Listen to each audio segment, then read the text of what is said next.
Listen, these kids aren't terrible. They're just the mirror you refuse to look into. You say they sound crazy, like something's wrong with them, but I say, what did you teach them? Did you tell them who to be based on your own survival wounds? Or did you ever sit still long enough to ask, who are you really? What did your soul come here to do? You're blaming the blueprint, the one that you handed them, not the actual blueprint. What you didn't heal, you passed on.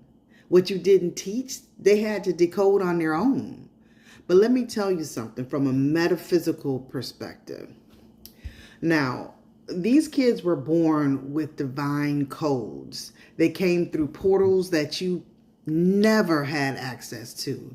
They carry frequencies that demand freedom, truth, healing, and creation.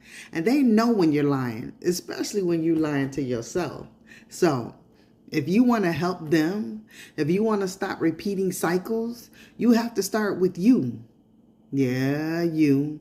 I know it's hard. I know it's difficult, but you got to start with you. How? Well, you got to start learning your own natal chart, your own cosmic instruction manual. You got to practice shadow work. You got to face the parts of you that taught them to suppress themselves. You got to learn to meditate, not just for peace, but to meet your own soul again. You got to work with tools like Reiki. You got to journal. You got to do breath work. You got to do ancestral healing and inner child work. Trust me, I know, because I had to do the same. But listen, the real truth is you can't raise high vibrational children if you've never raised your own vibration. You want to start the process? Start asking better questions. Start healing the version of you that taught them limitations instead of liberation.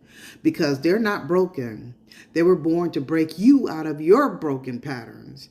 And the sooner that you realize that, the sooner you both can heal. You got this.